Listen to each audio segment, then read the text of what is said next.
Hi everybody, Thomas Moore here. In this video, I want to talk about 5 bizarre secrets to successful income generation using the stock market that most people don't know about. These aren't secrets because they're private, they're secrets because the people we all tend to trust for our investing success, mutual fund companies, stockbrokers, investment advisors, and so on, actively work to keep the average investor like you and me from recognizing the power these strategies offer. My name is Thomas Moore. I've been investing in the stock market for most of my adult life. I survived the dot-com crash of 2000, the Great Recession of 2008, and the pandemic-driven market crash of early 2020. I published what I learned over those years in my book, A Trade for All Seasons, and I've taught thousands of people how to use the same secrets I'm about to talk about. Albert Einstein is attributed as saying, "He that understands interest earns it, he that doesn't pays it."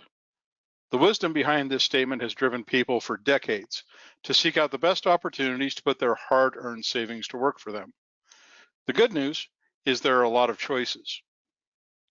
The irony of the secrets I'm about to talk about is that they aren't new.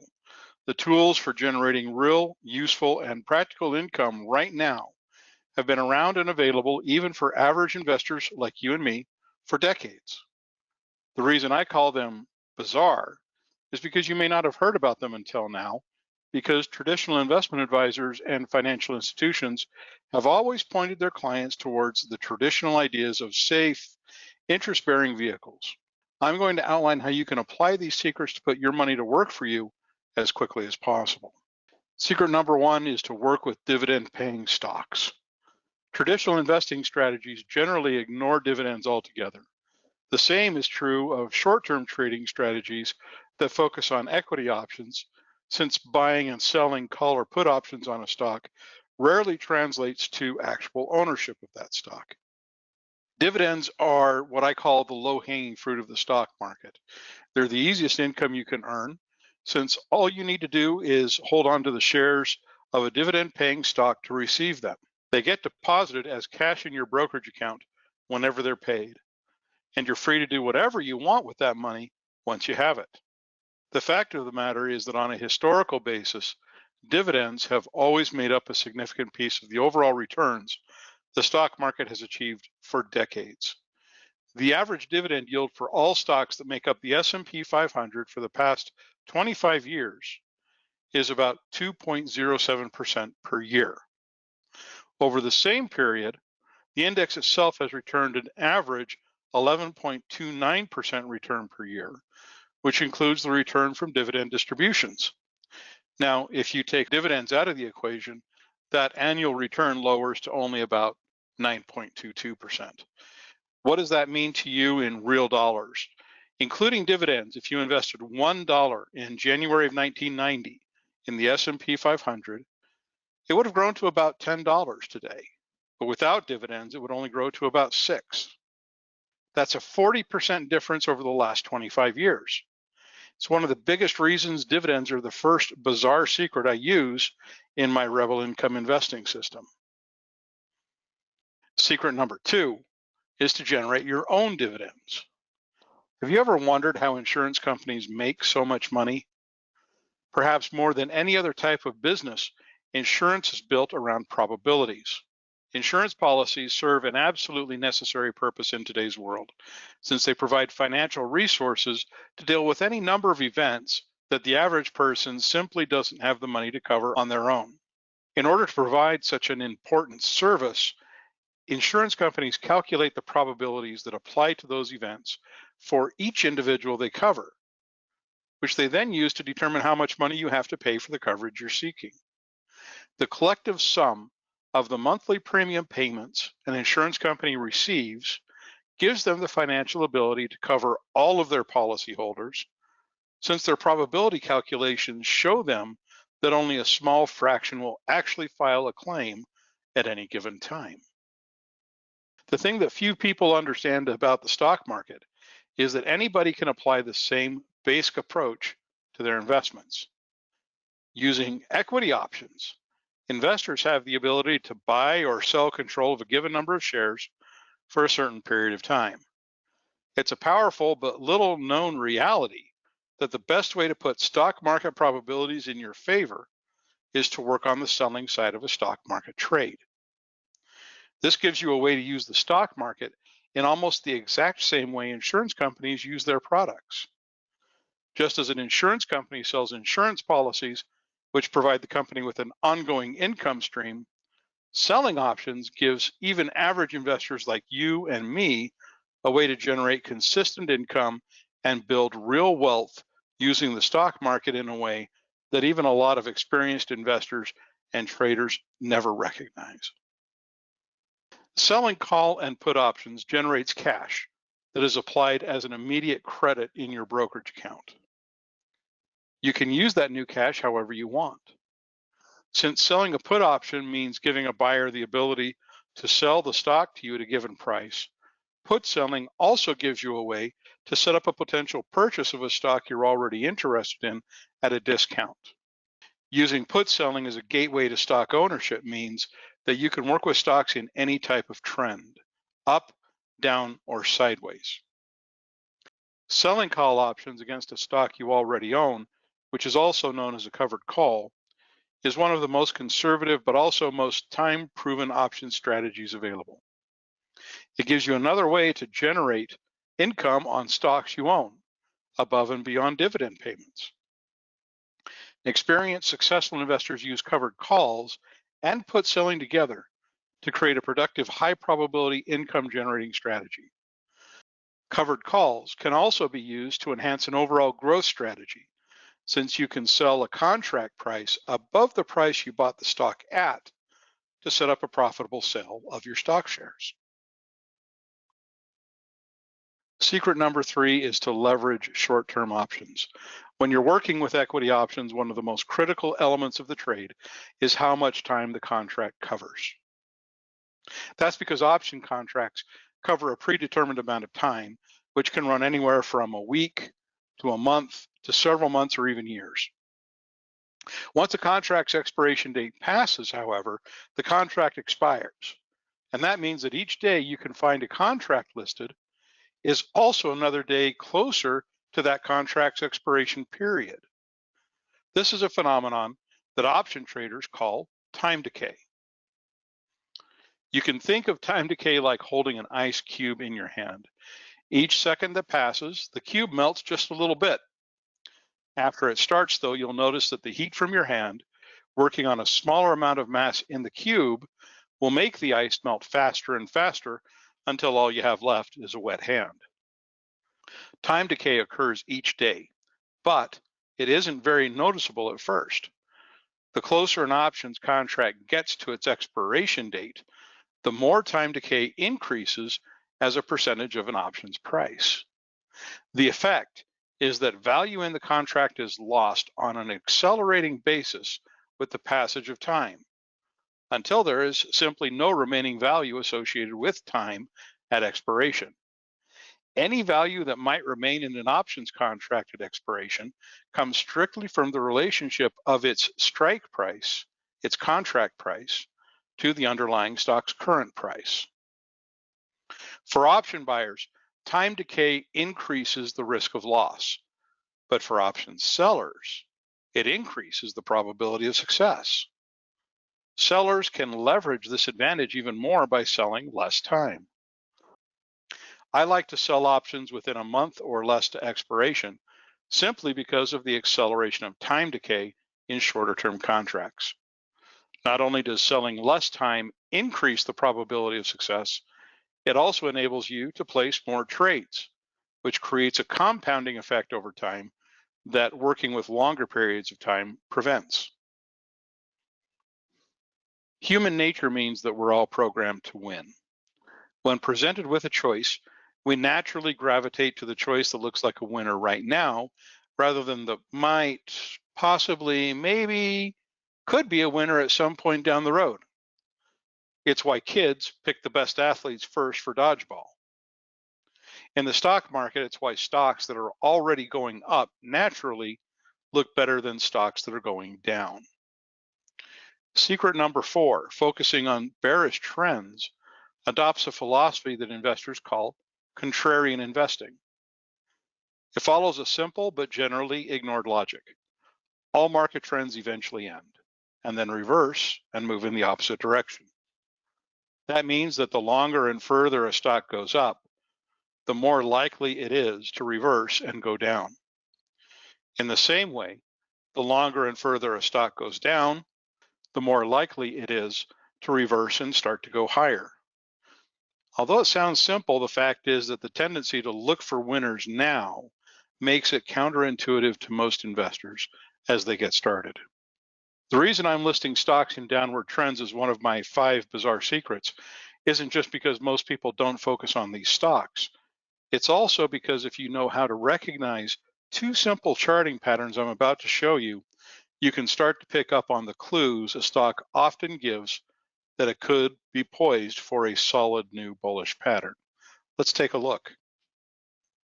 The first pattern is what I like to call a bullish level 1 setup. I like to focus on 2 specific types of moving averages. The first is what I call a 200-week moving average. On the chart that I have here for Ford Motor Company, that is this blue line that we can see. Under ideal circumstances, for a bullish level 1 setup, the 200-week moving average will be flat to going just slightly up, the way that it is here in the case of Ford. The other moving average is a 20-week moving average, which is indicated on my chart by this green line. Now, in an ideal scenario, the 20-week moving average will have been coming down exactly the way that we saw the trend doing from Ford Motor Company through most of 22 and a big chunk of 2023. However, at some point, the 20-week moving average will begin to approach the 200-week moving average, and it will begin to flatten out, and again, possibly begin to go up. This combination of an upward sloping 200-week moving average and a declining but flattening 20-week moving average close to the 200-week moving average provide the basic setup for bullish level 1 that I'm looking for. Next, I like to focus on the actual price action. I'm going to look for movement that indicates the stock is starting to pick up momentum. When we get our 2 moving averages starting to approach each other and starting to move in the direction that we want, we can see that momentum for Ford Motor Company started to increase with these 3 candlesticks. Specifically, I like to look for what I call a hammer formation. This is a formation that looks something like this, where the stock's price activity over the 1 week or the day period that I'm looking at will have its open and close prices at the top, forming kind of the top end of a hammer, while its daily movement throughout the course of the period will represent the handle or the wick of the candle, the handle of the hammer. That's a hammer, and we had that here, right here. This would have been the perfect signal to go ahead and enter a trade on Ford Motor Company, either by buying the stock or possibly selling a put option. This is a very good recent example of the kind of bullish level 1 pattern that I like to look for. Next is bullish level 2. With bullish level 2, the setup is a little bit different. In this case, the 200-week moving average will generally be sloping down. It may have begun to flatten, and that's fine. That's a good indication, but it doesn't have to. Going down is just fine. The 20-week moving average, on the other hand, will be significantly below the 200-week moving average, which you can see for Intel was the case for most of 2022 into the beginning of 2023. Just like with the bullish level 1 pattern, you'll start to see it flatten and start to go up again. The signal to enter a trade, enter a position, whether it's with a put sale, buy the stock, whatever it is that you prefer, again, is based on price action, looking for the same kind of hammer formation that I mentioned earlier. It can take a couple of different forms, but it will generally look something like what I've drawn here. In this case, for Intel, we have a couple of really good examples of hammers that happened right here. in early 2023 and a couple of weeks later right here. Either one of these would have been excellent signals to enter a trade based on this bullish level 2 setup. This is a setup that provides good upside for the stock in the near term up to about wherever the 200-week moving average will be located. May also, in many cases, be an early indication of a potential long-term trend reversal. Final secret that I like to focus on is emphasizing value. The mere fact that a stock has been dropping and is at or near historical lows by itself provides no real indication that the stock's downward trend should end.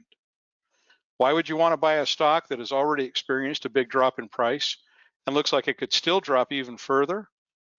Well, without any visible bullish momentum working in the stock's favor, it might seem foolish at first glance.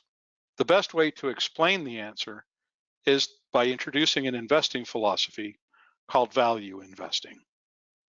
Some of the most famous and successful investors in the history of the markets are people like Benjamin Graham, Warren Buffett, William O'Neill, and Peter Lynch.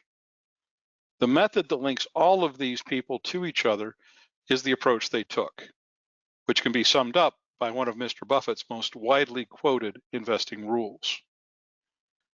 This rule implies that if you can find stocks with strong, proven track records of business success, you'll do more to shift the odds in your favor by working with them than with companies with poorer business performance.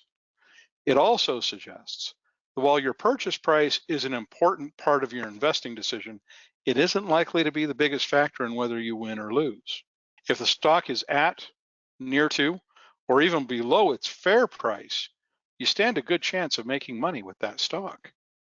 In my search for value, I've learned to emphasize a few very specific elements of a company's underlying fundamental strength, along with 2 critical valuation metrics. Putting them all together helps me identify the companies that best fit my Rebel income investing system. Free cash flow gives you a way to see how much money a company has left to work with after it has paid its capital expenses. Capital expenses are the basic items required to keep a business running: facilities, labor costs, and so on.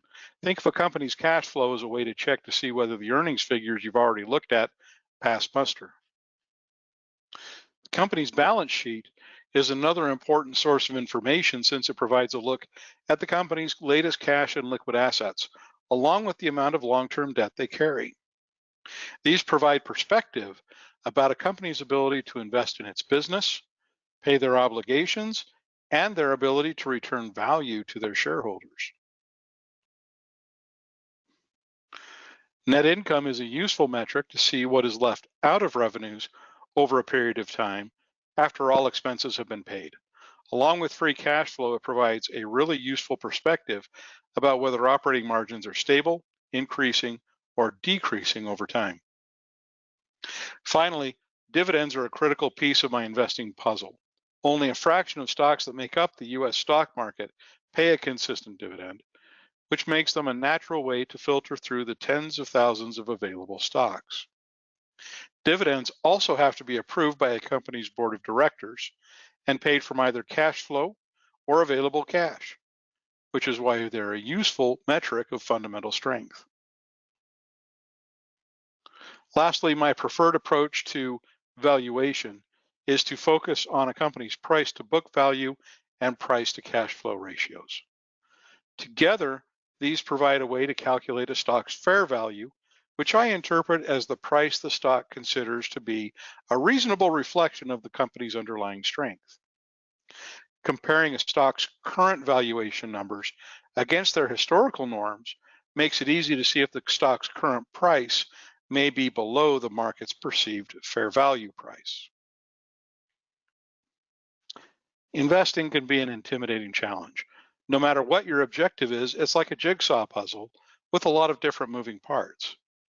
I call the 5 secrets I've shared in this video bizarre, not because they're strange or mysterious, but simply because most investors don't take them into account. I've built my Rebel income system around these secrets.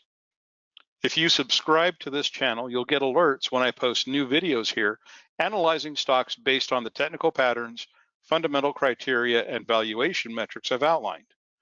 You can also subscribe to my trading alerts to see the trades I place on a weekly basis by visiting the link in the description of this video. Thanks, everybody. Appreciate your time. Talk to you again soon.